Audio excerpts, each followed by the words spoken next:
یو هیواد سراسر اتحاد په هر لور امنیت نشته شر او فساد مهاجر راځه خپل مسکن ته ډاډه دا وطن بکړو ښاد او آباد بکړو ښاد او آباد. کله چې دوی خپل هیواد افغانستان ته راغلل دلته د دوی لپاره کومې اسانتیاوې برابر شوي په همدې به بحث سره کوو. کله چې روسانو په افغانستان یرغل وکړ ډېر افغانان له افغانستان نه ووتل مهاجر سول. هغه څه چې تاسې په مهاجرت کې ډېر ځورولي وي د وروستیو کې دغه مشکلات پیدا شول څه نو موږ په دغه وځورولو چې موږ کاروبارونه ودی اقل دا کاروبار چې د په کم ټایم کې نه راټولېږي په یو میاشت دوه میاشتو کې کاروبار نه را ختمېږي د اقل موږ ته یو کال دوی مهلت راکړی په داخره کې. دا راته ووایه چې له خپل خپلوانو نه لرې په پردي هیواد کې مهاجرت څه ډول ده؟ یار وطن چې دا وطني وطن یعنې د خپل هیواد نه په پردي وطن کې وخت تېرول دا ډېره ګرانه ده. هرکلی څنګه و د اسلامي امارت او ورسره په څنګ کې د هیوادوالو کله چې تاسو افغانستان ته راغلئ؟ ډېر ښایسته هرکلی وکړو ډېر په صحیح طریقه دوی موږ هرکلی وکړو واقعي موږ ته خوشحاله یو له اسلامي امارت نه او د افغانانو د هیوادوالو نه ډېر خوشحاله د قربان شاه نړۍ ستاسو پورته سرلید په تندې د پیړۍ دا مو خپل کور دی دا موسم بدل دی ښایي تللي مارغان بیرته راشي موسم بدل دی ښایي تللي مارغان بیرته راشي و خپل وطن ته د کډوالو کاروان بیرته راشي بیلتونه دا ځل خو د عمر دومره لنډ شه چې زه په لمن اوښکې پاکوم او جانان بیرته راشي. د ملي راډیو تلویزیون قدرمنو لیدونکو السلام علیکم ستړي مشئ وخت مو بخیر عبدالحنان خاطر یم او تاسو ته مهاجر خپرونه وړاندې کوم. درنو لیدونکو نن را سره په مهاجر خپرونه کې صفت الله اکاخیل د کابل ولایت اوسیدونکی میلمه ده. له اکاخیل صاحب سره به د مهاجرت په ستونزو کړاوونو مشکلاتو او ورسره په څنګ کې کله چې دوی خپل هیواد افغانستان ته راغلل دلته د دوی لپاره کومې اسانتیاوې برابر شوي په همدې به بحث سره کوو. ډېره زیاته مننه کورودان چې موږ ته د وخت راکړ. په پیل کې به که دا راته ووایي اکاخیل صاحب تاسو ولې له افغانستانه ووتلی د مهاجرت علت مو څه و؟ بسم الله الرحمن الرحیم. په لومړي قدم کې د ملي راډیو تلویزیون ټولو لیدونکو او کتونکو ته سلامونه وایم. دا چې افغانان لاړ مهاجر شو دا ټولو ته پته ده. کله چې روسانو په افغانستان یرغل وکړ په دغه ټایم کې افغانان د روسانو د یرغل سره ډېر افغانان له افغانستان نه ووتل مهاجر سول. هغې وروسته کله چې کورنۍ جګړه ونښته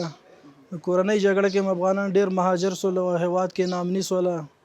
د دې وجې افغانان مهاجر سو پاکستان ته ولاړ ایران ته ولاړ. اکاخیل صاحب دا راته ووایي چې تاسو په کوم هیواد کې مهاجر وئ؟ تاسو موږ د پاکستان په هیواد کې مهاجر وو. څومره وخت مهاجرت کې تېر؟ بس زمونږ ترونه د خپلوان چې دوی نو قریبا 40 کاله 15 کاله پاکستان کې مهاجر وو 10 کاله پاکستان کې مهاجر وو. ستاسو پلرونه او نیکونه کله چې په هغه وخت کې په افغانستان کې وضع خراب او دوی مهاجر شوي وو تاسو شخصا وري دلته وئ که تاسو په مهاجرت کې پیدا شوي؟ ما هغه ټایم زه دلته وم ما پیدایش په افغانستان کې شوی وروسته بیا تللی پاکستان هیواد. وضع څه ډول وه څه ډول حالت و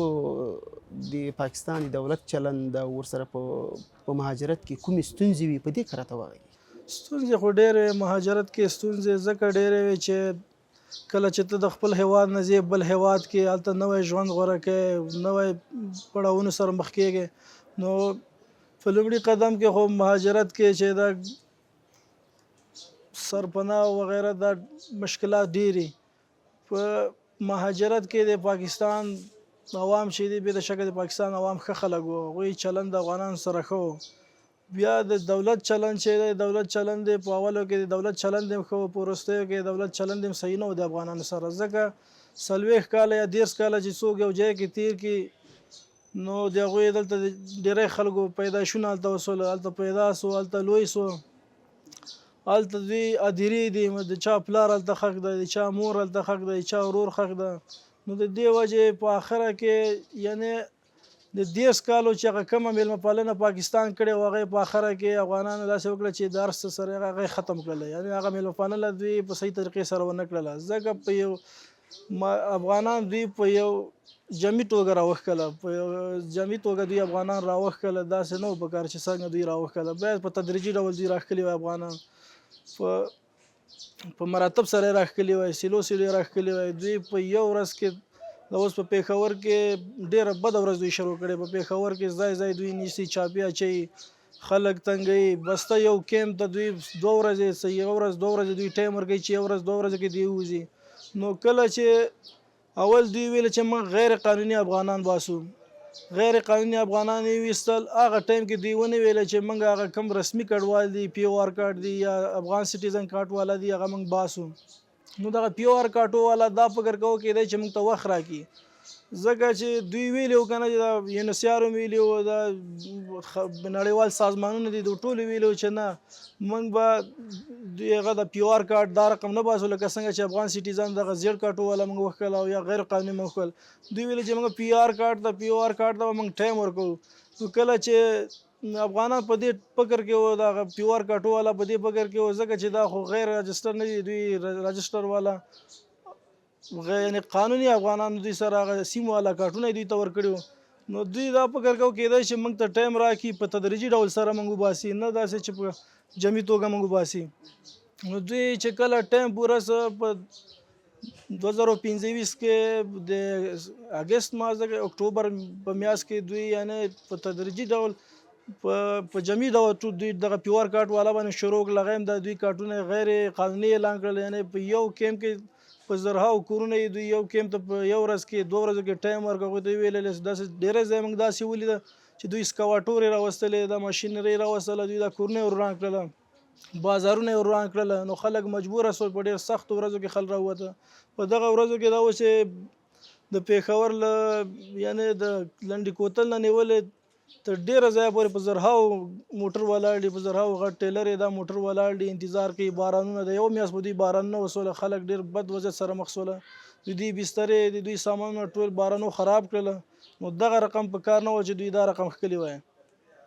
په کار دا و چې دوی هغه پی او آر کارټونه چې دي دوی ورته 1 کال 2 کاله ټایم ورکړی، حد اقل 1 کال ټایم ورکړی. دوی ته ویلي چې دغه ستاسو آخري مهلت ده، نور ستاسو دپاره موږ ټایم نه درکو، ځکه چې پی او آر کارټو والا چې دوی سیم والا کارټونه او دوی هلته د عربو کاروبار ده. ما خپله لیدلی په کراچۍ کې، په فیصل آباد کې، په لاهور کې، په ملتان کې، په همدې پېښور کې د افغانانو د عربو کاروبار ده. یعنې 40 کاله افغانان محنتي خلک وو، افغانان محنتي خلک وو. دوی چې پاکستان ته لاړ دوی محنت وکړو.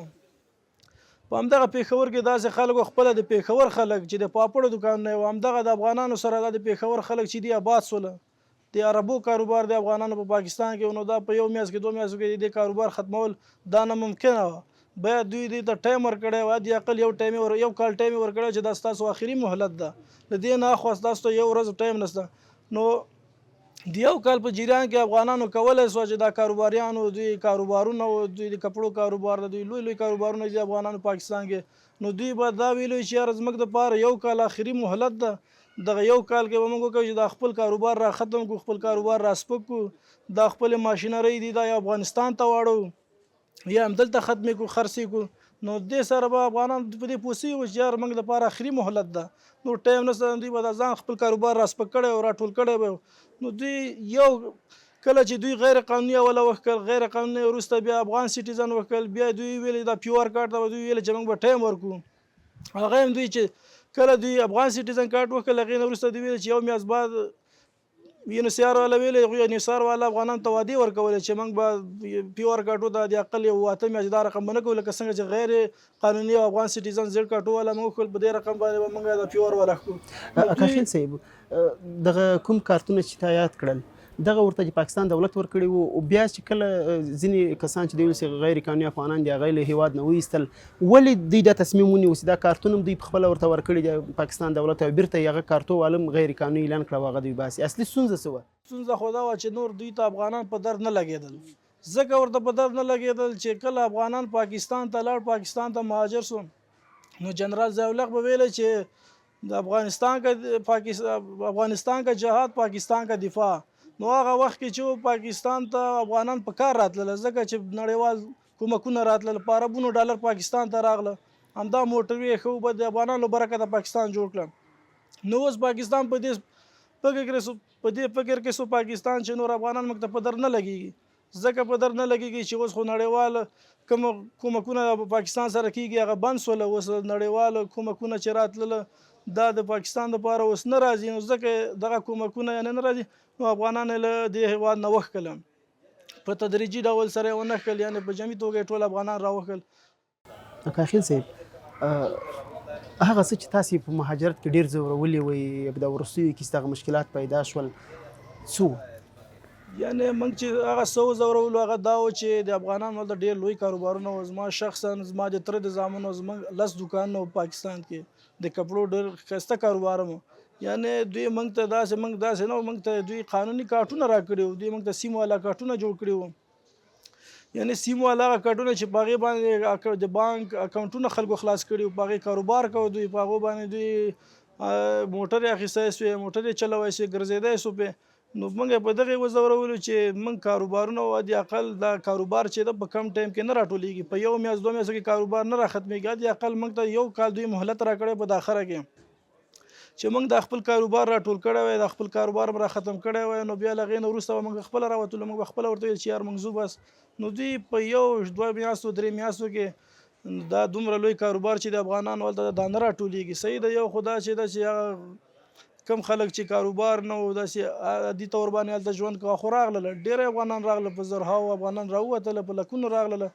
یو تعداد افغانان چې دا اوس هم په پاکستان کې دي ګوره د افغانستان خلک هم په هغوی انتقاد کوي چې تاسو د پاکستان وایي وځئ او تاسو نه راوځئ تاسو هلته پراته اسئ ځکه هغه پراته دي چې د هغوی کاروبار ده د هغوی هلته د 40 کالو محنت ده داسې نه کېدی شي چې ته خلک هلته داسې خلک دي چې هلته زوی پیدا شوی د هغه زوی بیا د هغه اولادونه سوي دي د هغه مسیان سوي دي هلته نو هغه خو داسې نشي کولی چې دلته د افغانستان خلک هم هغوی ته پیغور ورکوي چې تاسې راوځئ نه تاسې پاکستان راشړئ او تاسې نه راوځئ نو هغوی محنتونه کړي هلته هغوی هلته زندګي جوړه کړې ده هغوی هلته کورونه دي هغوی هلته ډېر جایدادونه جوړ کړي دي نو دا په یو میاشت دوه میاشتو کې درې میاشتو کې یا لا په شپږ میاشتو کې خو دا نشي کېدلی چې دا ټول لا ختم شي ادي اقل د هغوی دپاره یو کال دوه کاله اوس پاکستان به نور کله چې کله دغه کارټونه د مهاجرو لپاره نوي کول هغو ته به 3 کاله ټایم ورکوو 2 کاله به ټایم ورکوو دا ظلم په کار و چې هغوی دپاره یا د اقل 2 کاله ټایم ورکړی وای یا یو کال ټایم ورکړی چې دا دوی د خپل کاروبار راسپک کړی یو ګوره پاکستان کې مهاجر دوه قسم مهاجر دي یو مهاجر دي چې هغوی عادي ژوند کوي هلته روزګار کوي دیاړي کوي کاروبار کوي یا یو لیړۍ لري یا یو بل کار یو هغه افغانان دي چې هلته هغوی ډېر لوی هستي ده د هغوی ډېر لوی کاروبار ده د پاکستان قریبا ډېر لوی کاروبار په افغانان ولاړ ده د کراچۍ کې په دې لاهور کې په دې پېښور کې چې افغانان راوته ډېری مارکیټونه چې افغانان راوځي د روزګار یې ولاړ ده بالکل په ټبه کاروبار ولاړ ده نو دا هر څه د پاکستان په افغانانو آباد هم نو ځکه په کار وه چې دغه کم خلک چې هلته کاروبار یې او روزګار یې او د هغوی هلته لوی هستي ده د هغې دپاره په کار و چې دوی دپاره یو کال مهلت ورکړی او دوی ورته ویلي چې ستاسو دپاره دغه آخري مهلت ده که تاسې کاروبار هم راټولوئ خپل کار د دې نه وروسته تاسو ته ټایم نه میلاویږي نو په دې به افغانان پوه سوي وو دا کاروباران به په دې پوه سوي چې زموږ دپاره دغه آخري مهلت ده یو کال ټایم نو چې دا ان لیګل چې ورته دوی وایي یا د غیر قانوني وایي افغان سټیزن دی راوښل نو دا هم په کار و دوی ته چې دغه کوم خلک چې کاروباریان دي یا دوی کاروبار ده د دې لپاره یو کال نو ټایم ورکړی تر څو چې دا خلک هم خپل کاروبار راټول کړی او راغلي وي. اکاخیل صاحب د دولت چلند د اصلي اتباعو سره هغه خلک چې هغه د خپل هېواد اوسېدونکي نه وو لکه افغانان چې هلته اوسېږي چلند توپیري چلند یې درلود له خپلو خلکو سره او له مهاجرو ورونو سره یا تر توپیري چلند خو ځکه په اول وختونو کې د پاکستان خلک دولت چې ول د افغانانو سره ښه چلیده ډېر توپیري چلند نه و خو په دې وروستیو کلونو کې پاکستان حکومت د افغانانو سره توپیري چلند پیدا سه ځکه چې کله اسلامي امارات راغی دغه اسلامي امارات چې دلته دوی دا کم روزګار شروع کړ د افغانستان آبادۍ د دوی ملا وتړل نو په دغه وختو کې دوی توپیري چلند د پاکستان دولت پیدا کړ د افغانانو سره ولې دوی افغانستان جوړېدل نه زغمي او هغه یې زغملی نه شول نه غواړي چې افغانستان جوړ شي همدغه وجې باندې دوی په افغانانو باندې فشار راوړي په کومه بله بالکل دوی په افغانانو فشار راوړي دوی وایي دغه دوی کوشش کوي چې دغه اسلامي امارات دوی ته تن نږدي یا څه مسله ده دوی په منځ کې دوی غواړي چې دغه پریشر دوی په مهاجرو واچوي له دې وجې دوی غواړي چې په افغانستان پریشر واچوي نو له دې وجې افغانان له دغه آخر وختو کې ډېر سختو کړاوونو سره مخ شول ډېر مشکلاتو سره مخ شول په په دې لوی تعداد کې مهاجرین په پاکستان کې اوسېږي، افغانان په پاکستان کې اوسېږي. دا نه دی 1 لک خبره ده، نه دی 2 لکو خبره ده، نه دی 11,000 افغانان ده، په میلیونو افغانان هلته اوسېږي. بالکل. اکاخیل صاحب ستاسو راتګ په خپله خوښه راووتلی، په جبر راوایستل شوی، څنګه و؟ زما راتګ خو ما چې وکتله وضعیتونه خراب دي، ټایم نه میلاویږي، هغه نشته. من خپل کاروبار زه په خپله خوښه راووتلم، اگر چې وضعیتونه خراب وو ما ولیدله جای جای چاپې وې، جای جای خلک نیول کېدل، زه په خپله طبعه راووتم. ویل چې مال د ناموسه جاره پښتو کې یو متل ده، نو زه راووتلم. بالکل. دا راته ووایه چې له خپل خپلوانو نه لرې په پردي هیواد کې مهاجرت څه ډول ده؟ یار وطن چې دا وطني